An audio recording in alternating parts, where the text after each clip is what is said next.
2학년 아가들 반갑습니다. 오늘도 문학 수업 계속됩니다.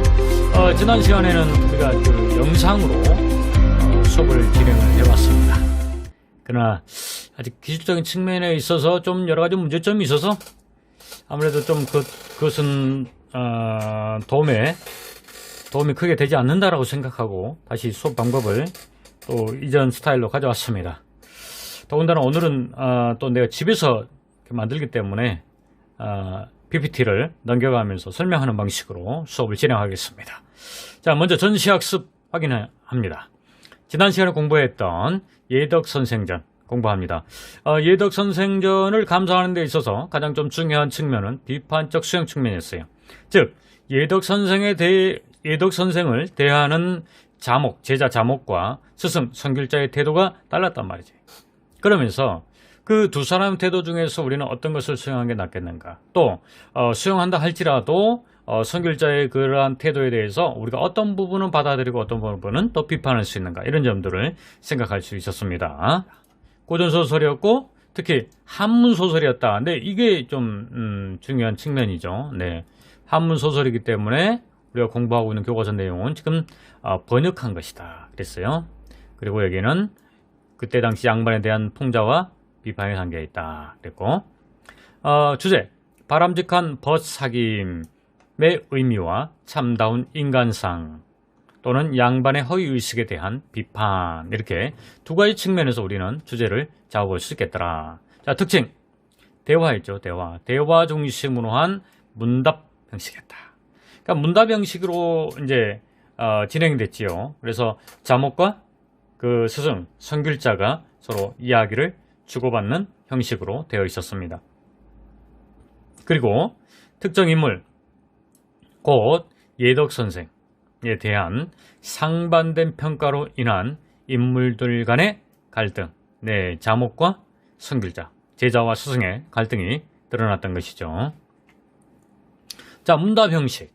네, 문답 형식을 통해서 나타나고자 하는 것은 뭐냐면, 작가의 의도를 짧은 분량에 압축적으로 제시했다. 요거 이제 한 학생이 질문이 왔었는데, 짧은 분량에 압축적으로 제시한 부분은, 이건 앞부분에 특히 그렇습니다. 앞부분이 특히 그렇게 되어 있고, 전체적으로는 특히 뒷부분에 있어서는 예덕선생, 네, 예덕선생에 대해서 얘기하고 있는 쭉 얘기되는 부분들이 상당히 나열식으로 되어 있어요. 열거식으로. 그렇기 때문에 그 부분은 좀 압축적이라고 얘기하기는 좀 곤란한 측면도 없지 않아 있습니다. 자, 계속 갑시다. 제자의 물음. 자, 자목에 물었어요. 네, 그거에 대한 물음의 태도에 대한 지적입니다. 체면을 중시하는 양반의 허위의식을 드러낸다라는 거지. 자목이가 하는 얘기를 통해서. 특히 앞부분에서 이제 그 똥을 푸는 사람 누구였죠? 엄행수. 네, 엄행수를 대하는 태도가 달랐죠. 그 자목은 엄행수라고 하는 사람과 만나는 것 자체가 부끄럽다고 얘기합니다. 그런 것들은 체면을 중시하는 태도다. 그것은 곧 양반의 허위의식을 드러내는 부분이다. 네, 유선적인 삶을 드러낸다. 자, 유선적인 삶을 드러낸다는 하는 부분은 어떤 그 세속에 사귄 부분들, 그쪽에서 드러났었죠. 그 다음에 스승의 대답, 선길자의 대답을 통해서 얘기하고자 하는 거, 진정한 포세사김의 의미. 네, 마음으로 해야 된다 그랬어요. 바람직한 인간상을 드러낸다. 특히 예덕선생, 네, 엄행수인 예덕선생의 인간상, 네, 요게 주제적인 측면이었죠. 자, 다음으로 넘어가서 이제 교과서에서 좀 중요한 부분만 다시 복습을 빠르게 한번 해보겠습니다. 그러다가 숨겨놓은 물건을 알아맞히듯 슬그머니 그가 장점이죠. 장점이라고 믿고 있는 그 점을 언급한다면 마치 가려운 데나 긁어준 듯이 속마음으로는 감격할 것이다. 이렇게 그 사람의 단점을 얘기하다가, 네, 그 사람의 단점을 얘기하다가 슬그머니 그의 장점을 얘기하게 되면 그 사람 뭐한다? 속으로 감격할 것이다. 가려운 데를 긁는데도 묘리가 있네. 등에 손을 댈 때는 겨드랑이에 가까이 가지 말고 가슴을 만질 때는 목을 건드리지 말아야 한다. 넘지 말아야 선이 있다는 얘기겠죠. 칭찬 같지 않게 칭찬이 되면 왈칵 손목을 잡으면서 그렇죠? 슬그머니 장철 내준단 말이야. 이건 뭐야? 칭찬 같지 않은 칭찬이야. 그렇게 되면 왈칵 손목을 잡으면서 나를 알아주기 정말 고맙네. 이렇게 할 것이다. 그래, 이렇게 보스를 사귀면 좋겠는가? 좋다, 좋지 않다? 좋지 않다는 거야. 이것은 뭐였냐? 새 속의 사귐이었어. 새 속의 사귐. 새 속의 사귐. 그래서 아주 좋지 않은 거다. 그랬단 말이지. 그러니까 자목이 얘기하는 거야. 선우 길을 가리면서 내빼면서 말했다. 이건 선생님이 저게 장사치가 하는 일이나 하인 놈이 하는 버릇. 네, 요게 이런 것들이란 말이지. 네, 이것을 가르치고 계십니다. 하고 따진 거야. 이게 따졌다는 얘기는 자목이도 이런 사귐이 잘못된 것이다라고 하는 것을 알았다는 것이지. 네. 그러니까 이제 성글자가 한마디 더 하잖아.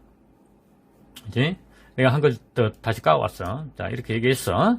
성글자. 그렇다면 자네가 부끄럽게 여기는 것도 과연 저기에 있지 않고, 저기는 누구냐면 예덕 선생과 예덕 선생과의 사귐을 얘기하는 겁니다. 있지 않고 여기, 네, 요거예요. 요거. 여기 있는 것일세. 대체 장사치의 벗은 이 속으로 체면을 사귀고 체면을 차리는 양반님 네 벗은 점으로 사귀네. 그러니까 요거 지금 비판하는 거야. 이게 비판한단 말이야. 이게.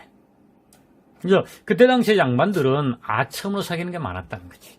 네. 그래서 자기는 양반들이 찾아와도 아첨적으로 찾아오기 때문에 그것을 뭐 한다? 내팽개쳤다. 그렇지? 그런 얘기가 되는 거야. 그래서 사귀지 않았다는 것이고, 자목은 근데 그것을 따졌다는 것이지. 자, 그 다음에 이제 여기 부분은 엄행수에 대한 것들입니다. 지금 엄행수의 인간됨이 어떤 인간됨인지 그것을 정리하고 있어요. 그는 아침에 밥 한 그릇을 먹고 난 다음 기운이 든든해졌다가 해가 저녁 때가 되고서야 또다시 한 그릇을 먹네. 그러니까 밥을 두 그릇만 먹는다. 그치? 누가 고기를 좀 먹으래? 자, 고기를 먹으라 그래요? 하면 고기 반찬이나 나물 반찬이나 먹구멍 아래로 내려가서 배부르기는 마찬가지인데 입맛을 당기는 것을 찾아 먹어서는 뭘 하느냐고 하네. 먹는 것에 대해서 욕심이 없다는 거야. 너희들은 안 그렇지. 맛있는 거 먹어야 되잖아. 맛있는 걸로. 네, 그렇죠? 자, 또 의복적인 측면. 이건 먹는 거였고, 이게 두 개는 먹는 거였어요. 이제 의복. 차라리 입으라고 권하면 넓은 소매를 휘두르게 익숙지도 못하거니와 새 옷을 입고서는 짐을 지고 다닐 수 없다고 대답하면서 일을 할 때는 헌옷을 입는다. 그치? 자, 그러나 해가 바뀌고 설이 되면 이른 아침에 처음으로 갓을 쓰고 웃옷을 입고 띠띠 옷신도 신고 동네 이웃간에 두루 돌아다니면서 뭐 하느냐? 새 인사를 할 줄 안다는 거죠. 이때는 새 옷을 입고서 이것은 뭐야? 복장을 갖추고 새 인사를 하더라. 자, 그리고 돌아와서는 헌옷을 도로 꺼내 입고 발채를 쥐고 마을 안으로 들어서거든. 어맹수와 같은 분은 더러운 막일로 높은 덕을 가리고서 세상을 크게 숨어 사는 분이 아닌가? 자, 지금 여기를 정리하면 이런 얘기지. 새 인사를 한다는 얘기는 그만큼 뭐 한다? 예의를 찾지 않는다. 예의가 있다는 거야. 네. 여기 부분은 조금 실용적인 측면하고 연관이 됐었고, 네, 옷 부분. 자, 어맹수 같은 분은 더러운 막일을 해. 똥푸는 일을 한단 말이야. 하지만 높은 덕을 자기가 숨기고서 세상에서 숨어 사는 사람, 우리는 뭐라고 하지? 한자로? 은일지사라 그래. 은일지사. 네. 은일지사. 숨어 사는 사람과 비슷하다. 이렇게 우리가 좀 생각해 볼 수 있지요. 네. 자, 다음으로 넘어가겠습니다. 모든 사람이 이 세상에 태어날 때 각기 정해진 분복이 있는 것이니, 자, 지난번에 오늘 설문지에서 정해진 분복이 있는 것이니 요거에 대한 여러분의 생각을 쓰라고 했었어요. 자, 제 분복을 가지고 대체 누구를 원망하겠는가? 여기 부분은 욕심 부분이라고 그랬죠. 사람들은 새우젓을 먹게 되니까 다 갈치겠습니다. 지금 같은 계란탕이지, 계란탕. 계란탕이 생각나고 배옷을 입게 되면 모시옷이 부럽게 되는 것이라네. 사람이 욕심에 대한 얘기야. 욕심이라고 하는 것은 계속적으로 커진다 이거야. 자나가 여기에서부터 어지러지고, 여기 당연히 뭐야? 욕심이잖아. 욕심. 어지러워지고 백성들이 와 하고 들을고 일어나서 백성들이 뭐한다? 시위한단 말이야. 때 뭐예요? 난을 일으켜요? 그러면 뭐하냐? 반이랑이 묵어 자빠지네. 논이고 바치고 뭐하는 거야? 묵혀진다는 얘기야. 왜? 백성들이 옹살 짓지 않기 때문에. 진승, 오강, 항적의 무리도 다 뭐한 사람이겠어? 백성이야, 백성. 농사 짓는 백성이었단 말이야. 그래, 농사일을 하는 데만 만족하고 말 사람들이었는가? 이 사람들 난을 일으켰단 말이지. 지역에서 짐질 것도 있고 탈 것도 있어서 이건 결국 뭐가 있는 거냐면 재산이 있다는 얘기잖아요. 재산이 있으면 뭐 한다? 도둑놈들을 불러온다 라고 한 것이 바로 이것을 두고 이런 말일세. 그렇기 때문에 굉장한 벼슬 자리에는 깨끗이 못한 구석이 있으며 제 힘으로 번 것이 아니고는 재산가의 칭호도 더러운 것이네. 네, 그렇죠? 요거 또 지금 비판하는 측면이에요. 네. 굉장히 높은 자리, 깨끗이 못한 부분이 있을 거다. 그지? 제 힘으로 번 것 아니면 문제가 있다. 이걸 얘기하는 거야. 자, 다음으로 넘어갑니다. 이러고 다음에 깨끗한 가운데도 깨끗이 못한 양반놈들이 있다. 양반. 네, 이것들은 양반놈들이야. 양반놈들. 아니면 부자들 그런단지. 더러운 가운데도 더럽지 않은 것이 있다. 이건 누구야? 어맹수. 예덕 선생이 된단 말이야. 어맹수. 내가 먹고 있는 데서 견디기 어려운 처지에 다다르며 항상 나만 또 못한 처지의 사람을 생각하게 되는데 어맹수에 이르러서는 견디기 어려운 처지란 것이 없네. 왜? 가장 낮은 거란 말이야. 가장 하천이야. 가장 천한 거야. 그러니까 더 이상 낮은 것이 없다는 얘기야. 진심으로 애초부터 도적질할 마음이 없기로 말하면 어맹수 같은 분야는 없다고 생각하네. 이 마음을 더 키워나간다면 나중에는 성인이 될 수도 있을 것이네. 그러니까 어맹수의 된됨에 대해서 뭐하고 있어? 예참적인 태도를 보이고 있죠. 대체로 선비가 좀 궁하다고 해서 궁기를 떨어도 수치스러운 노릇이요. 술 취한 다음에 제 몸만 받들기에 급급해도 수치스러운 노릇일세. 아마 어맹수를 보기에 부끄럽지 않을 사람이 거의 드물 것이다. 양반들, 특히 양반들은 어맹수에 보기에 부끄러운 측면들이 분명 있을 것이다. 네, 이렇게 되어 있었지요. 이렇게 해서 이제 내용들이 끝났단 말이지. 자, 여기까지 일단 복습. 본시학습 들어가겠습니다. 본시학습입니다. 여기는 이제 뭐냐면 이단원인데 내가 그린 히말리아 시다 그림 이런 제목의 단원인데 요거는 지금 우리가 공부하는 게 만화야, 만화. 원작은 소설을 만화로 그린 거야. 그걸 통해서 만화와 소설의 표현상 차이들이 어떻게 나타나는지 또 만화 매체의 특성이 무엇인지 그것을 좀 우리가 살펴보면서 공부를 해봅시다. 자, 요거는 지금 뭐냐면 작가예요, 작가. 네, 작가를 나타내고 있습니다. 이건 지금 원작은 소설가 누구냐면 지금 그림이 안 보이네요. 네, 성석재. 네, 소설가 성석재고, 네, 86년에 등단했고, 네, 해학과 풍자, 과정과 익살 이런 인간상을 많이 그려낸 작가입니다. 자, 만화가는 누구냐면 앵무예요, 앵무. 젊은 만화가요. 젊은 만화가. 본명은 노풍원입니다. 서울국제청소년영화제 예술실험상 레진 코믹스 만화 공모전에서 우수상을 받았습니다. 이 사람 책을 냈어. 초년의 맛이라고 하는 만화책도 냈어요. 자, 다음 넘어가겠습니다. 핵심 정리. 네, 이건 만화야. 만화고 전체적인 내용은 회고, 과거를 되돌아보는 거고, 자기 고백적인 거고, 선택의 갈림길에 놓입니다. 고백할까 말 것인가? 네, 그거에 대해서. 너희 두 인물의 고민과 그에 따른 인생의 변화. 시간의 흐름에 따라서 인생이 변화되는 것들. 그러니까 그 갈림길에서 그 고백할까 말까 하다가 안 합니다. 안 한 그 결과 나는 화가로 성공했던 것이지. 자, 두 인물이 번갈아가며 각자의 시점에서 하나의 사건에 대해서 서술한다. 네, 서술자가 바뀐다는 거죠. 그 다음에 현재, 과거, 현재의 역순행적 구성 방식을 보입니다. 자, 다음. 자, 만화 매체의 특성이에요. 만화 매체의 특성, 여기서 내가 설명하고자 하는 것은 그거예요. 지금 이건 만화야. 만화고, 지금 만화를 보면 이런 것들은 이제 뭐라고 그러냐면 우리는 그림이라 그러죠. 그림이고, 이 만화는 대체적으로 이렇게 하나의 칸으로, 칸 형태로 지금 되어 있어요. 칸 형태로.